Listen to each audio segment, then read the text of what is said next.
Terima kasih Anda masih menyaksikan Kompas Petang, Saudara. Presiden Prabowo Subianto akan menjadi pembicara ketiga di sidang umum PBB esok hari.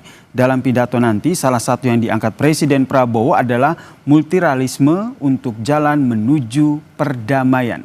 Dan berikut ini, Saudara, laporan dari jurnalis harian Kompas, Laraswati Ardiana Anwar dari New York, Amerika Serikat. Halo pemirsa Kompas TV, saat ini saya masih berada di Kompleks Sekretariat Jenderal Perserikatan Bangsa-Bangsa di New York, Amerika Serikat. Saat ini ada hari Minggu 21 September 2025 pukul 18.25 waktu setempat. Tinggal satu hari menuju sidang Majelis Umum PBB yang akan jatuh pada Senin 22 September 2025. Dan besok Presiden kita Bapak Prabowo Subianto akan melakukan pidato. Tetapi ini bukan di debat umum, dia akan melakukan pidato di sesi khusus untuk membahas mengenai solusi dua negara dan kemerdekaan Palestina. Setelah itu, lusa atau Selasa 23 September 2025, Presiden Prabowo akan berpidato di debat umum sidang Majelis Umum PBB. Beliau akan mendapat urutan yang ketiga setelah Presiden Amerika Serikat Donald Trump selaku tuan rumah.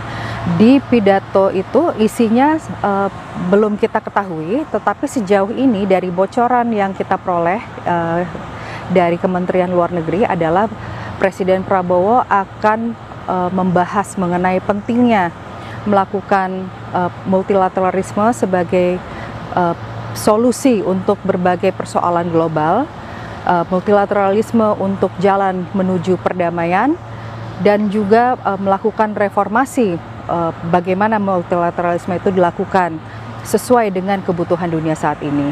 Selain itu, Presiden Prabowo juga akan membawa warna khas Indonesia ke sidang Majelis Umum PBB. Seperti apa warna khas Indonesia yang akan dibawa itu kita masih belum bisa tahu karena saat ini masih belum ada petunjuk dari Kementerian Luar Negeri ataupun dari Sekretariat Presiden. Jadi memang benar-benar kita harus menunggu sampai Presiden Prabowo melakukan pidatonya di debat umum PBB hari Selasa tanggal 23 nanti. Untuk sementara itu, di hari ini, hari Minggu, Presiden Prabowo tidak memiliki agenda karena dia melakukan koordinasi internal. Tapi Menteri Luar Negeri Sugiono datang ke Sekretariat Jenderal Perserikatan Bangsa-Bangsa untuk menandatangani Deklarasi Perlindungan Pekerja Kemanusiaan. Untuk saat itu, demikian perkembangan mengenai sidang Majelis Umum PBB. Saya Laraswati Ardiana Anwar melaporkan dari New York. Menyikapi draft pidato, Presiden Prabowo adalah salah satu elemen penting yang tengah dipersiapkan jelang sidang umum PBB di New York, Amerika Serikat. Terlebih, Presiden Prabowo akan jadi pembicara ketiga setelah Presiden Brasil Luiz dan Presiden Amerika Serikat Donald Trump, dan waktu yang diberikan hanya 15 menit. Menyuarakan perdamaian dunia disebut jadi salah satu topik dalam pidato Prabowo. Pakar Hukum Internasional Universitas Indonesia Hikmahanto Juwana menilai, Indonesia pun diharapkan bisa menerobos kebuntuan yang terjadi di dalam mencari solusi perdamaian dunia, seperti mendorong kemerdekaan untuk Palestina. Serikat ya di bawah Presiden Trump yang tadinya sangat percaya diri bahwa bisa menyelesaikan, ternyata tidak bisa. Mungkin Bapak Presiden apabila melakukan shuttle diplomacy bisa menyelesaikan permasalahan itu. Demikian juga dorongan agar Palestina bisa dimerdekakan oleh Israel.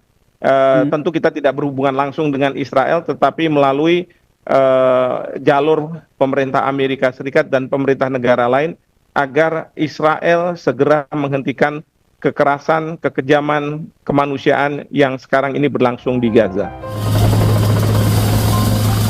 Indonesia memang aktif menyuarakan perdamaian dunia termasuk untuk rakyat Gaza Palestina. Bantuan pun terus disalurkan untuk warga Gaza yang hingga kini masih terus digempur tentara Israel. Tak hanya Indonesia, yang terbaru, Inggris akhirnya mengakui negara Palestina. Langkah bersejarah ini dinyatakan Perdana Menteri Inggris Keir Starmer meski ditentang Amerika Serikat dan Israel. Sebelumnya ada negara Australia dan Portugal juga sudah mengakui kemerdekaan Palestina. Ini adalah bagian dari proses untuk mengakhiri konflik di Gaza dan membantu mendorong perdamaian abadi antara Israel dan Palestina. Saat ini sudah lebih dari 150 negara yang sudah mengakui Palestina. Tim Liputan Kompas TV. Kita bahas soal apa yang menjadi isi pidato dari Presiden Prabowo Subianto di sidang umum Majelis PBB nanti, saudara, bersama dengan Suzy Sudarman selaku pakar hubungan internasional dari Universitas Indonesia. Selamat petang, Prof. Selamat petang, Mas Yasir. Kalau kita lihat ini memang kita juga penasaran ya sebenarnya isi dari pidato Presiden Prabowo nanti seperti apa. Tapi kalau informasi dari jurnalis harian Kompas yang ikut bersama dengan rombongan Presiden, ia mengatakan bahwa salah satu isi dalam pidato nanti adalah multiralisme untuk menuju perdamaian. Menurut Anda, Prof, bagaimana akhirnya Presiden Prabowo Subianto mengemas topik ini dalam pidatonya yang hanya 15 menit ini? Pertama, harus paham bahwa kita sudah kehilangan mitra dan sahabat karena perilaku Indonesia yang selama ini dipuji-puji sejak konferensi Asia Afrika ternyata menerbitkan keraguan karena kekejian yang juga dilakukan oleh pemerintah Indonesia terhadap Papua dan Timur Timur misalnya gitu ya. Jadi sebetulnya satu hal yang masih murni seperti kondisi konferensi Asia Afrika sudah jauh dari kenyataan. Jadi kalau misalnya pidato itu sedikit membumbui akan peran Indonesia di forum internasional lainnya seperti OKI, ASEAN, GNB, mengingatkan kembali kepada negara-negara Global South bahwa Global South ini perlu pemimpin dan pemimpin itu harus bisa menghela kekuatan ini agar bisa menandingi kekuatan hegemoni. Baik, berarti menurut Anda nanti pidato yang nanti disampaikan oleh Presiden Prabowo ini posisi Indonesia akan diperhitungkan oleh negara-negara yang hadir di sana dan juga menyikapi pidato yang disampaikan oleh Presiden Prabowo Subianto jika nanti yang disuarakan juga terkait dengan kemerdekaan Palestina. Jangan dijawab dulu ya, Prof. Kita lanjutkan perbincangan kita usai jeda berikut ini. Kita masih membahas Bapak yang menjadi isi pidato dari Presiden Prabowo Subianto di sidang umum PBB nanti. Masih bergabung bersama saya Prof. Susi. Prof. Susi, kalau kita lihat nih salah satu yang nantinya mungkin akan disampaikan oleh Presiden Prabowo adalah bagaimana mendorong perdamaian di Palestina. Seberapa besar Anda melihat ini dorongan yang disampaikan oleh Presiden Prabowo, karena kita tahu Indonesia selama ini terus mendorong perdamaian di Palestina, akan didengar oleh negara-negara yang hadir di PBB? Pertama, Indonesia menghadapi General Assembly yang isinya macam-macam ya, ada Global South di situ, ada negara maju. Jadi yang harus dipersuasi sejak konferensi Asia Afrika bahwa kami ini Indonesia sudah menjadi lebih baik sekarang ini dan akan beranjak untuk menjadi lebih demokratis sehingga memperjuangkan hak-hak Palestina seperti juga yang termaktub dalam Undang-Undang Dasar 45. Jadi usaha memaniskan delivery dari speech itu penting sekali karena Global South sudah tidak terlalu bersimpati dengan perilaku orang Indonesia. Jadi mereka lebih tertarik pada hal yang konkret ya, misalnya BRICS. BRICS bisa memberikan uang kepada mereka ya, itu mereka tertarik. Sedangkan Indonesia sekarang ini sedang dilanda nestapa. Baik berupa rekam jejaknya kurang baik, dia juga tidak bisa mengobrol uang untuk bisa menarik Global South untuk bersama-sama berjalan agar kelompok hegemoni ini tidak semena-mena kepada negara yang lemah. Itu harapan saya. Apakah itu lobby yang manis sekali akan termaktub dalam pidato Pak Prabowo yang seorang TNI yang tidak lazim untuk melakukan lobby-lobby sifat manis. Nah, ini yang masih kita terka-terka ya, karena draftnya juga masih disusun begitu informasinya. Tapi menurut Prof. Susi sendiri kan sekarang juga makin banyak begitu negara-negara yang ada di Eropa begitu juga akan menyampaikan bahwa mereka juga telah memberikan dukungan untuk kemerdekaan Palestina begitu. Nah, menurut Anda dengan adanya banyaknya desakan seperti ini, sikap dari Israel sendiri ataupun Amerika Serikat sendiri seperti apa?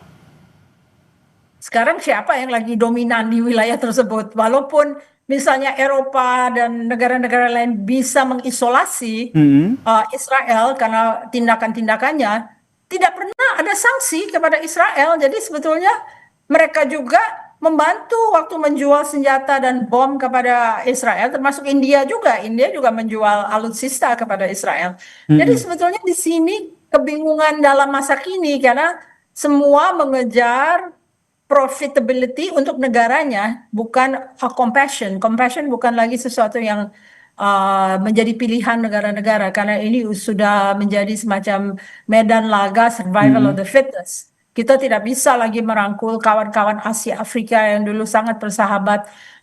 Mungkin harus dimulai, tetapi ini kan baru era baru. Sebelumnya kan kita selalu internal ya, masalahnya domestik. Sekarang baru melangkah ke arah lobby, tapi lobby tersebut harus lebih frontal, lebih dekat, lebih jelas, lebih akrab dengan negara-negara Asia Afrika seperti dulu Bung Karno akrab dengan Mandela dan sebagainya. Dan memerdekakan mereka, padahal kita sesudah Bung Karno ini penuh darah gitu loh ya. Oke. Perilaku Indonesia agak kurang bisa diterima. Jadi menurut Prof. Susi tidak hanya disampaikan dalam bentuk pidato, tapi harus ada langkah-langkah konkret ya terkait dengan bagaimana upaya untuk mendorong perdamaian dunia termasuk di Palestina. Ya, operasionalisasinya harus tegas ya. Kita harus menggait mereka. Kebanyakan saya lihat karena kita merasa tidak terlalu confident atau tidak perlu percaya diri. Kebanyakan KBRI dan Konjen itu sangat pasif kalau saya lihat ya. Jadi kita belum lagi dalam era di mana dulu agitasi Bung Karno adalah tindakan-tindakan revolusioner, melakukan terobosan-terobosan ke luar negeri dan maupun di dalam negeri. Sekarang hampir nyata bahwa mungkin hanya 70% mungkin ya yang dilakukan untuk berupaya agar negara-negara lain simpati kepada upaya Indonesia yang sedang menyuarakan sesuatu yang termaktub dalam undang-undang dasarnya. Baik, kita nantikan ya seperti apa ya bagaimana Presiden Prabowo mengemas isu mendorong perdamaian dunia dalam pidato yang nanti disampaikan di sidang PBB. Terima kasih Pakar Hubungan Internasional UI, Prof. Susi telah bergabung bersama kami di Kompas Petang. Salam sehat, Prof. Terima kasih, Mas Yasir. Sampai jumpa. Usai jeda saudara, Kompas Petang masih punya informasi penting dan menarik lainnya. Tetaplah bersama kami di Kompas TV.